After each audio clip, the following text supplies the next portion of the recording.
Halo guys, SMCI di sini dan kita akan melanjutkan pembahasan trade recap kita dari video sebelumnya. Di video sebelumnya kita sudah melakukan recap untuk pair GBP USD dan XAU USD. Di video kali ini kita akan membahas 3 pair sisanya, yaitu BTC USD, Nasdaq dan Dow Jones atau US30. Let's go! Tidak lupa, saya mau remind, teman-teman yang mengikuti program evaluasi untuk menjadi sinyal provider akan juga mendapatkan benefit tambahan berupa bebas menggunakan SMCI All-in-One Tools untuk semua akun MetaTrader 4 Forex IMF. Selain itu, teman-teman juga dapat bergabung di grup Discord SMCI. So, ditunggu ya untuk partisipasinya.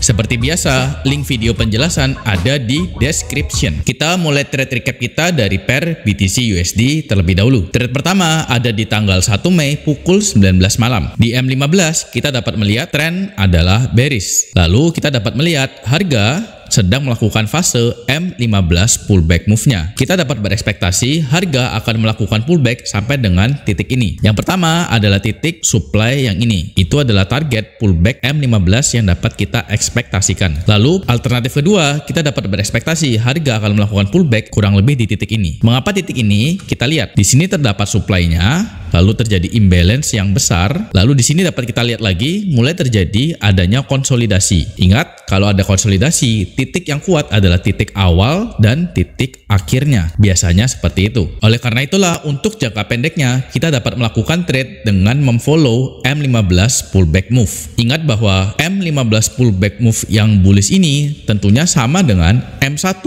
impulsive move yang bullish juga. Oleh karena itu, kita akan turun time frame ke M1 untuk melihat area demand yang menarik. Dan dapat dilihat inilah kondisi di M1-nya. Di sini otomatis termarking M1 demand yang ini. Saya pun setuju dengan markingan ini, akan tetapi saya akan include sampai dengan low yang ini. Di sini saya akan meletakkan buy limit saya di sini, kemudian tambahkan spread dan SL-nya saya taruh di bawah low ini dan ditambahkan buffer sedikit. Dan untuk targetnya tidak usah terlalu jauh, kurang lebih di sini saja. Nah, di sini saya akan mendapatkan 3R jika trade ini berjalan dengan lancar. Sekarang kita percepat untuk melihat afternya. Dan ini adalah kondisi afternya. Dapat kita lihat harga masuk ke area demand kita sehingga buy limit kita tertrigger, lalu hanya bereaksi sedikit, lalu menembus area kita dan kita mengalami SL. Dan kalau di sini harga nampaknya merespek area M1 demand ekstrim yang ini. Akan tetapi kalau kita lihat di sini di M1 demand tidak ada area demand yang menarik ya, karena sudah termitigated oleh ini. Akan tetapi yang terjadi adalah seperti itu, harga merespek area ini dan mungkin kalau kita lihat di second 5-nya terdapat second 5 demand yang menarik. Nah, lalu dapat dilihat harga merespek area ini, lalu harga pergi ke area target kita. Jadi di trade ini saya mengalami SL dan mendapatkan min 1R. Pelajaran yang dapat kita ambil bersama dari trade ini adalah sebaiknya kita selalu include sampai dengan extreme SND areanya. Coba kita cek kelanjutannya di M15. Dapat dilihat pergerakan harga sesuai dengan evaluasi yang kita lakukan ya. Jadi harga melakukan pullback sampai dengan titik ini, lalu harga kembali lagi ke area demand ekstrim, lalu harga melakukan pullback lagi ke area supply ini, kemudian bereaksi cukup kencang, kembali lagi merespek area demand ekstrim yang ada, lalu pullback sampai dengan area premiumnya.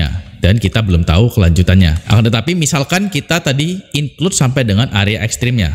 Kita coba lihat, misalkan seperti ini, kemudian tidak usah jauh-jauh, kita target sampai dengan area equilibrium saja. Nah, di sini kalau kita menjalankan trade yang ini, kita berhasil mendapatkan 3R. So, trade pertama menghasilkan min 1R. Di tanggal 3, sebetulnya terdapat sebuah trade yang sangat baik. Akan tetapi saya tidak mengambilnya karena saya ragu-ragu. Trade yang saya maksud adalah trade yang satu ini. Kalau kita lihat, di sini terdapat Asian Session Range untuk tanggal 3. Lalu, di dalam Asian Session Range ini terdapat M15 demand yang menarik. Mengapa menarik? Karena dari M15 demand ini menyebabkan imbalance, lalu kalau dilihat menyebabkan minor break of structure seperti ini, lalu M15 demand ini terletak di area low dari Asian Session Range. Yang menjadi keraguan saya adalah M15 demand ini sudah terletak di atas area equilibrium, sedangkan overall trend M15 adalah masih bearish. Jadi saya berekspektasi harga akan melanjutkan pergerakan bearishnya. Akan tetapi yang terjadi adalah sebaliknya, harga merespek area M15 M15 demand ini lalu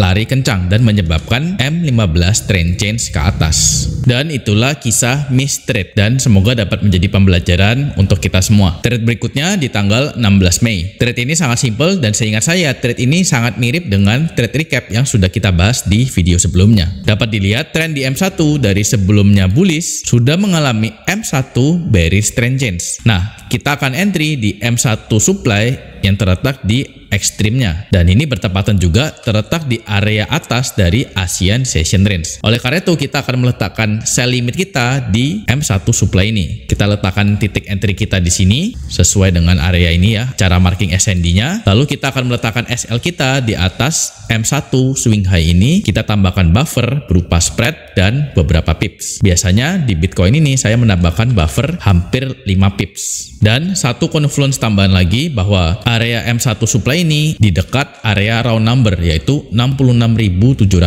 Jadi ini menambah confluence kita. Untuk target saya akan mentarget area equilibrium saja. Jadi targetnya di titik ini ditambahkan buffer berupa spread. Jadi targetnya di sekitar sini. Dan dapat kita lihat di trade ini kita mendapatkan 2,5R hanya dalam waktu tidak sampai 10 menit. Setelah itu kita lihat harga bergerak sampai dengan area demand yang ini lalu menembus area kita. So trade kedua plus 2,5R. Next di hari berikutnya yaitu tanggal 17 Mei. Di tanggal 17 Mei ini terdapat dua buah trade. Kita bahas trade yang pertama terlebih dahulu yaitu di siang hari. Kita dapat melihat kondisinya di M15 bahwa di M15 harga sudah mengalami bullish trend change dan biasnya masih bullish. Di sini sebetulnya kita dapat berekspektasi bahwa harga seharusnya akan melakukan pullback setidaknya sampai dengan area equilibrium ini. Bisa jadi di area ini dekat-dekat demand flip atau di area demand yang satu ini di area discount. Akan tetapi harga tidak wajib melakukan pullback seperti itu. Di sini dapat kita lihat kalau kita zoom in sudah terjadi M15 bullish change of character di sini. Oleh karena itu kita dapat berekspektasi bahwa M15 pullback move sudah berakhir dan M15 impulsive move sudah dimulai. Dengan demikian bias kita itu jelas yaitu bullish. Oleh karena itu kita akan mencari area demand yang potensial. Oke, kita lihat kondisinya di M1 dan ini adalah kondisi di M1-nya. Dapat dilihat begitu ASEAN Session tutup maka saya akan mencari area demand yang potensial. Di sini saya marking area M1 demand yang terbaru. Di sini mengapa M1 demand ini menarik? Terdapat beberapa alasan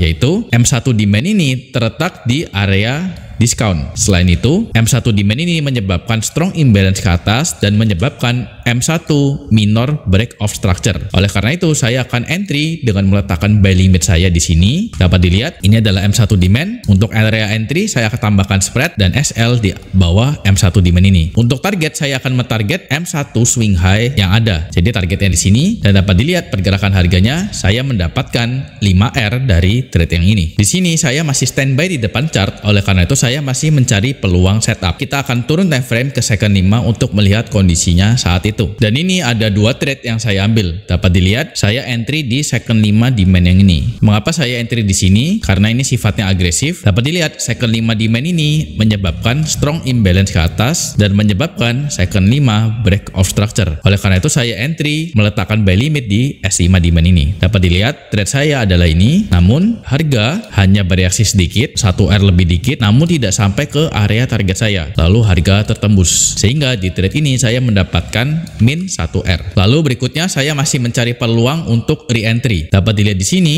setelah SL, lalu harga membentuk lagi second 5 bullish trend change di sini. Nah, oleh karena itu saya marking area S5 demand yang ada, lalu saya langsung entry. Ini adalah area entry saya dari second 5 demand. Saya tambahkan spread, lalu SL-nya di bawah ini. Saya include low yang ini ya. Jadi saya tambahkan pembulatan ke bawah. Lalu untuk target saya akan target high terbaru yang ini. Dan kebetulan trade ini bekerja dan saya mendapatkan 5R di sini. Nah, untuk rekapannya kita masukkan saja trade saat ASEAN Session kill zone saja ya. Kita tidak usah memasukkan trade saat pukul 14-nya karena trade tersebut sifatnya agresif dan saya hanya memakai risk seminim mungkin. Selanjutnya ada beberapa trade yang mirip. Ini adalah trade yang saya ambil juga. Di sini dapat dilihat terjadi M1 bullish break of structure ke atas. Akan tetapi di sini saya memandangnya sebagai sweep liquidity saja. Mengapa? Karena dapat dilihat di sini terdapat relatively equal high, lalu harga melakukan sweep lalu turun ke bawah. Oleh karena itu saya entry di supply supply yang terbentuk di sini. Ini kalau dilihat di second 5 terdapat supply-nya. Saya meletakkan sell limit saya di second 5 supply ini dan ditambahkan spread plus buffer. Jadi areanya di sini. Nah, kemudian yang terjadi adalah harga menembus sedikit dan ini terhitung SL karena buffer saya ternyata tidak cukup besar. Kemudian harga bergerak menuju area TP saya. Jadi di sini saya mengalami SL. Ini adalah trade berikutnya. Dapat dilihat di M15 harga dari sebelumnya adalah bullish sudah mengalami M15 bearish trend change. Nah, di sini adalah M15 impulsive move-nya dan saat ini harga sedang mengalami M15 pullback move. Pullback move-nya sampai di mana? Kita dapat berekspektasi setidaknya sampai dengan dekat area equilibrium yang ini. Nah, di sini dapat kita lihat terjadi konsolidasi. Ketika terdapat konsolidasi seperti ini, kita dapat expect area kuatnya terdapat dua, yaitu entah di awalnya atau di akhirnya. Di sini saya lebih mengacu pada bagian akhirnya. Mengapa? Karena terdapat strong imbalance. Oleh karena itu, saya akan turun time frame ke M1 untuk melihat area entry-nya, M1 supply-nya. Dan ini adalah kondisi di M1-nya. Saya entry di M1 supply yang ini dan dapat dilihat ini adalah area sell limit saya. Entry sebelum terjadi imbalance, lalu SL-nya saya taruh di high ini ditambah dengan spread dan buffernya. Untuk targetnya, saya mentarget setidaknya sampai dengan titik ini. Mengapa? Karena saya melihat harga sudah mendekati area round number yaitu sekitar 66.000. Di sini saya menambahkan spread. Spread tertingginya adalah kurang lebih 5 pips atau 50 poin di sana. Oleh karena itu saya meletakkan TP saya di sini. Akan tetapi yang terjadi adalah harga tidak sampai ke area TP saya, lalu SL. Di sini mungkin saya terlalu luas untuk meletakkan TP-nya ya. Akan tetapi menurut saya ya ini adalah good SL. Oke, next dapat dilihat tren di M15 masih overall bearish. Nah, di sini kita dapat melihat harga sudah melakukan pullback sampai dengan titik ini. Mengapa titik ini di respect? Karena terdapat supply di sini. Ini benar-benar di respect ya. Oleh karena itu di sini dapat kita lihat sudah terjadi lagi M15 bearish change of character. Nah, kita akan turun time frame ke M1 untuk melihat kondisi di M1-nya. Ini adalah kondisi di M1-nya. M15 bearish change of character-nya kurang lebih di sini. Lalu kita akan entry di M1 supply yang terbentuk yang terletak di area ekstrim. Jadi dapat kita lihat ini adalah M1 supply-nya. Oleh karena itu saya akan meletakkan sell limit saya di sini, area entry, SL ditaruh di sini ditambahkan dengan spread dan buffer. Dan dapat kita lihat harga ternyata menembus. Dan di sini buffer saya lagi-lagi tidak mencukupi. Jadi saya langsung SL. Dan dapat dilihat harga setelah melakukan sweep ini bergerak menuju ke arah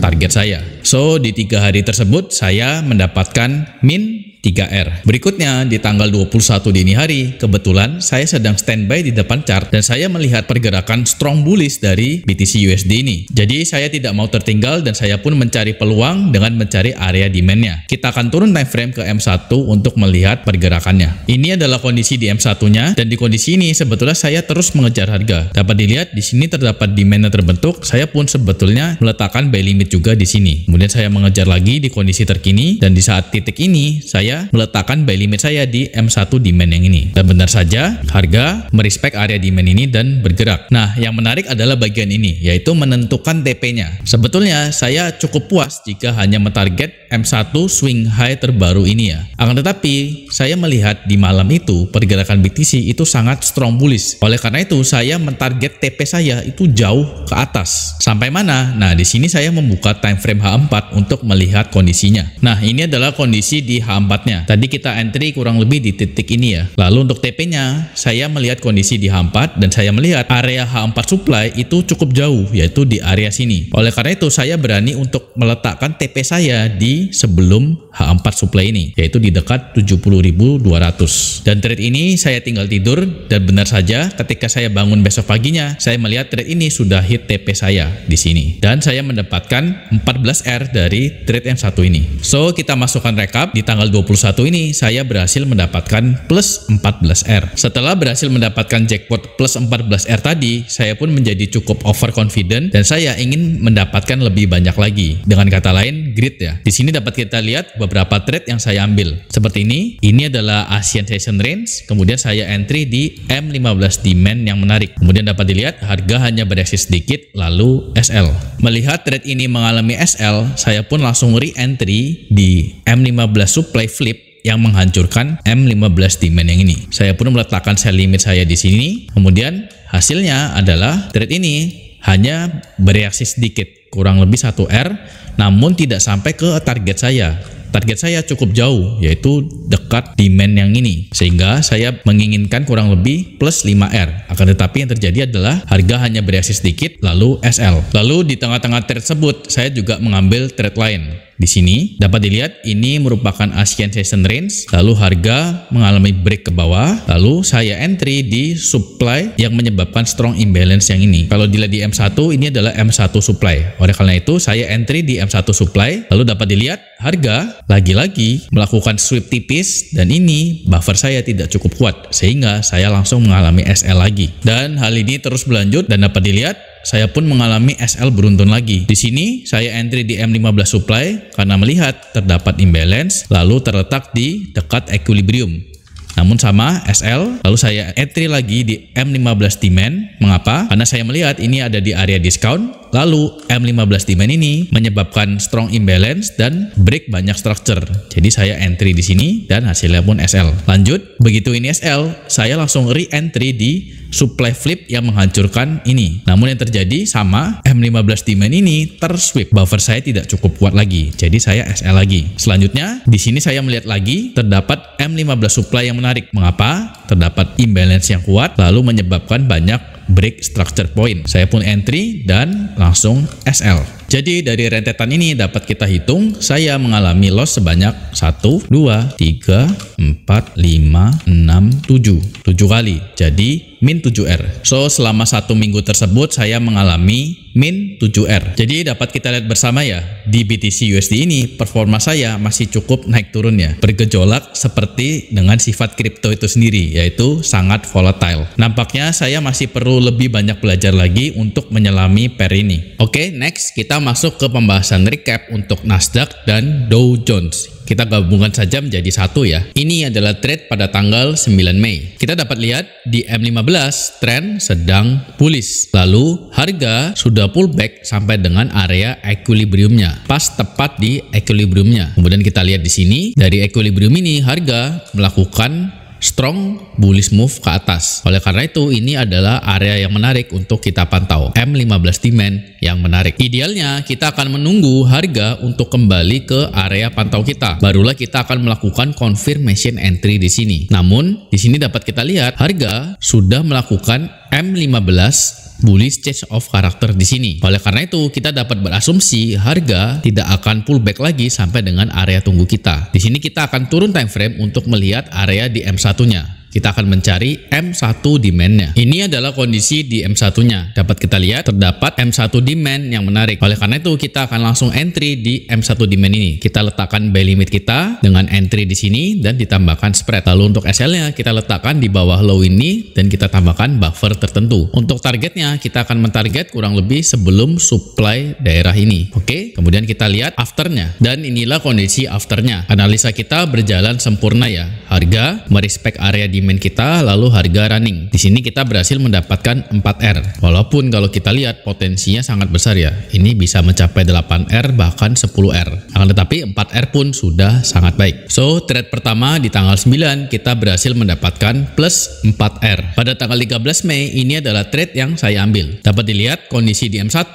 adalah bullish. Ketika trend sedang bullish seperti ini, saya akan mencari posisi buy. Oleh karena itu saya akan menunggu confirmation berupa M1 bullish change of character. Nah, di sini dapat kita lihat sudah terjadi M1 bullish change of character di sini. Oleh karena itu saya akan entry di M1 demand yang terbentuk. Tetapi apa yang terjadi? Dapat dilihat harga langsung menembus area demand kita dan trade kita mengalami SL. Nah, kemudian karena kesal ini mengalami SL, saya pun langsung melihat oh, terjadi lagi M1 demand. Oleh karena itu saya langsung entry kembali di sini. Nah, di sini padahal belum terjadi M1 bullish change of character. Dapat kita lihat M1 internal high adalah di sini. Di sini saya terburu-buru untuk entry tanpa menunggu terjadinya confirmation. Jadi, trade yang SL ini benar-benar murni kesalahan saya. Ini SL yang tidak perlu. Nah, selanjutnya dapat kita lihat terjadi lagi M1 bullish change of character di sini. Lalu dapat kita lihat kalau kita entry di area demand yang terbentuk, ini setup ini bekerja dengan baik ya. Lalu kita lihat pergerakan harga selanjutnya, harga break ke atas. Lalu ini ada setup yang saya ambil lagi. Di sini kalau dilihat terjadi M1 bullish change of character di sini. Lalu saya entry di M1 demand yang ini. Nah, di sini dapat kita lihat area entry saya. Tambahkan spread, lalu SL di bawah low-nya, targetnya di sini. Nah, setup yang ini bekerja dengan baik dan saya berhasil mendapatkan 2R. Nah, kalau di total dengan yang tadi, ini min 1,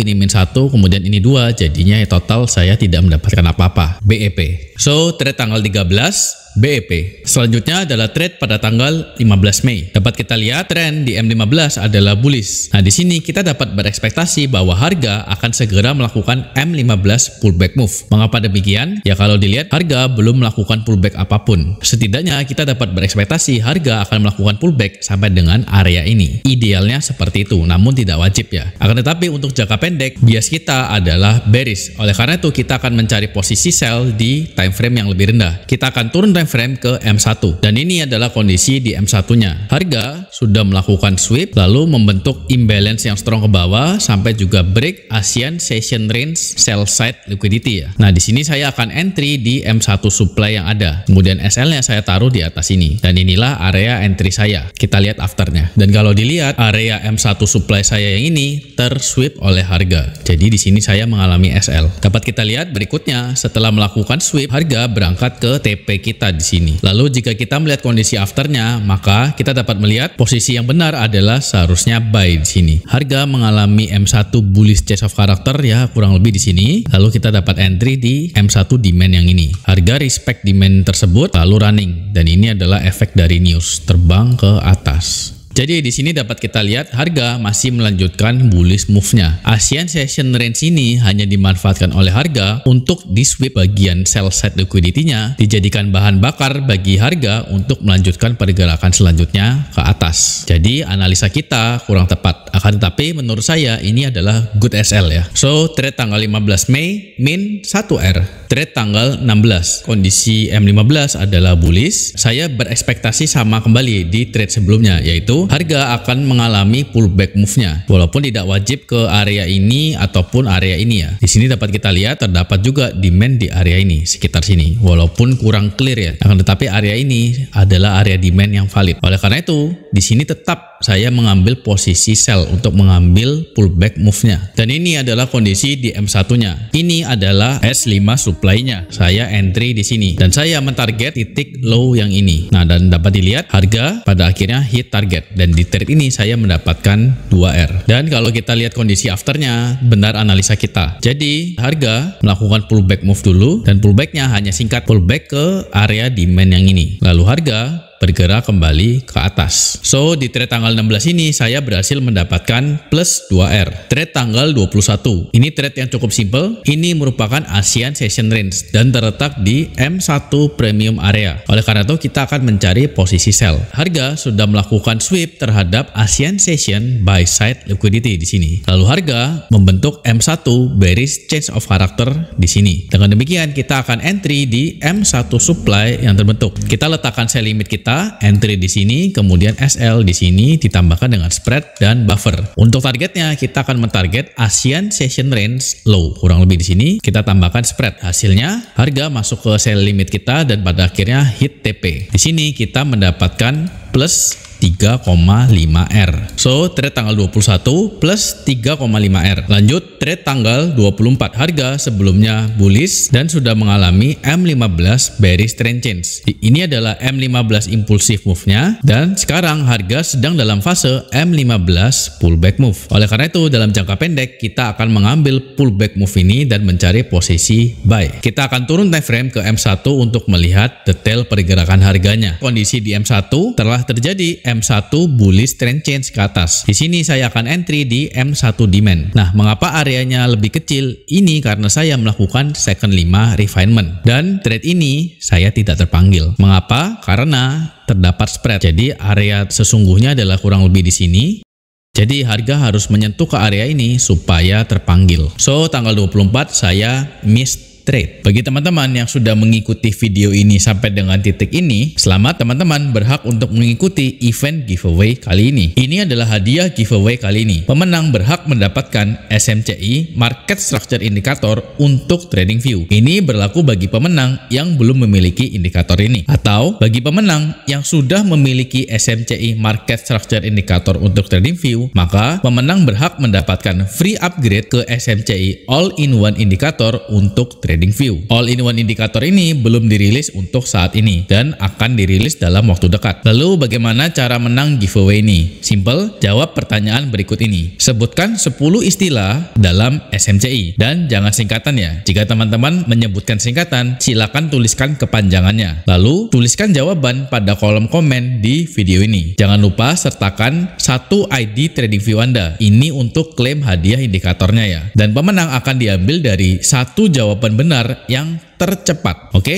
Good luck. Selanjutnya, pair US30 tanggal 2. Tren di M15 adalah bearish. Lalu kondisinya harga sudah mengalami pullback ke atas. Kemudian harga turun lagi ke bawah. Nah, sejujurnya di posisi ini saya sedikit bimbang ya. Apakah saya akan mengambil posisi sell ataupun buy? Nah, di kondisi ini saya mengambil prinsip standar, yaitu prinsip premium versus discount. Saya akan sell di area supply di area premium. Dan sebaliknya, saya akan buy di demand di area discount. Akan tetapi kalau kita lihat, harga saat ini sedang mondar-mandir di area equilibrium. ASEAN Session Range-nya pun mondar-mandir di area equilibrium ini. Akan tetapi prinsipnya sama, di atas equilibrium kita akan mencari posisi sell, begitu pula sebaliknya di bawah equilibrium kita akan mencari posisi buy. Nah, kita akan turun time frame ke M1 untuk melihat kondisinya. Ini adalah kondisi di M1-nya. Ini adalah ASEAN Session Range. Di area high-nya terdapat M1 supply yang menarik untuk kita entry. Ingat, kita tidak perlu menunggu terjadinya sweep ya. Kita dapat melakukan langsung entry di sana. Saya akan meletakkan sell limit dan saya akan mentarget kurang lebih di area ini. Kurang lebih di pertengahan ASEAN Session Range.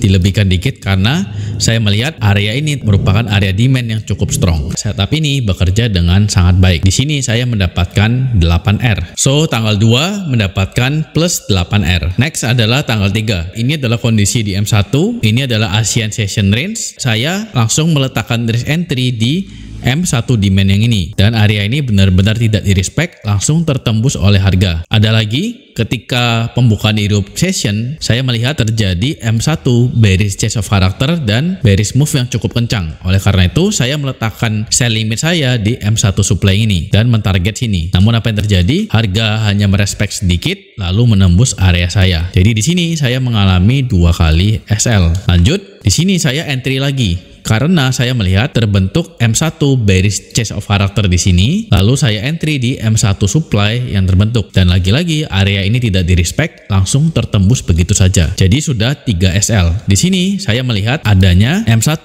bullish change of character yang cukup clear di sini. Marking saja di sini yang lebih konservatif. Nah, saya entry di M1 demand yang terbentuk. Namun apa yang terjadi? Harga tidak pernah kembali ke area demand yang ini. Harga running. Nah, lalu saya pun mengikuti pergerakan. Saya entry juga di sini, meletakkan buy limit. Akan tetapi harga juga tidak pernah berkunjung ke area ini. Dan sebaliknya saya terus mengejar harga, terbentuk M1 minor break of structure ya di sini. Lalu saya entry di M1 demand yang terbentuk karena saya melihat terdapat imbalance, kemudian break structural point. Akan tetapi langsung SL. Jadi di sini saya mengalami 1, 2, 3, 4 kali SL dan 2 trade ini tidak ada yang terpanggil. So, di tanggal 3 saya mengalami consecutive loss sebanyak min 4R. Tanggal 6 Mei saya mengambil trade yang ini. Ini adalah ASEAN Session Range. Lalu harga break ke atas, melakukan sweep terhadap buy side liquidity. Lalu harga membentuk M1 bearish change of character dan saya entry di M1 supply yang terbentuk. Saya letakkan sell limit saya di sini. Kemudian targetnya adalah demand di sini ditambah dengan buffer. Jadi kurang lebih TP saya di sini. Nah, apa yang terjadi? Harga masuk ke area sell limit saya, bergerak maju,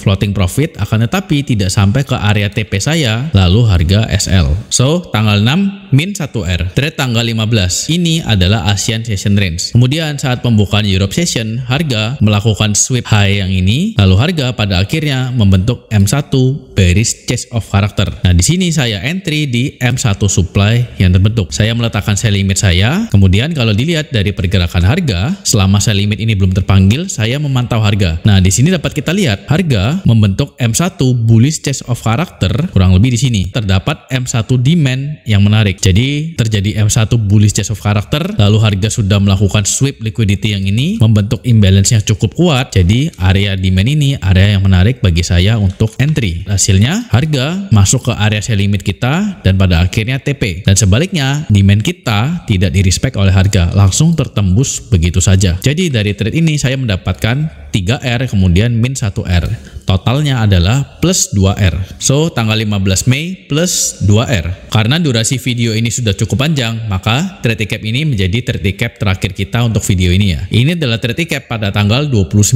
Mei. Di M1 harga sedang mengalami bearish move. Kemudian harga sudah pullback sampai dengan area equilibrium, bahkan mendekati area premiumnya. Kemudian kalau kita lihat di sini harga membentuk M1 bearish change of character. Ini dapat menjadi petanda bahwa pullback move sudah berakhir dan impulsive move sudah dimulai. Oleh karena itu, setelah terjadi M1 bearish change of character, saya akan entry di M1 supply yang terbentuk di sini. Saya akan meletakkan sell limit saya, kemudian SL di sini ditambahkan dengan spread dan buffer. Untuk TP-nya saya akan target di kurang lebih di sini, demand di sini yang masih fresh ditambahkan dengan spread. Nah, oleh karena itu di trade ini berjalan dengan baik dan saya mendapatkan plus 3R. So, trade terakhir tanggal 29 mendapatkan plus 3R. Oke teman-teman, itu tadi pembahasan trade recap di bulan Mei 2024 untuk semua pair di dalam watchlist saya. Tentu saja tidak semua trade dapat saya bahas recapnya ya. Semoga teman-teman dapat belajar sesuatu dari trade recap ini. Dan untuk berikutnya, saya berencana membuat trade recap ini menjadi mingguan. Jadi rencana formatnya adalah weekly trade recap dan itu akan langsung membahas semua pair di dalam satu video. Oke teman-teman, see you on next video. Bye-bye. Kini, trading bisa lebih puas dan nyaman dengan lot mulai 0,01, leverage 1:500, dan free swap. Yuk, download sekarang.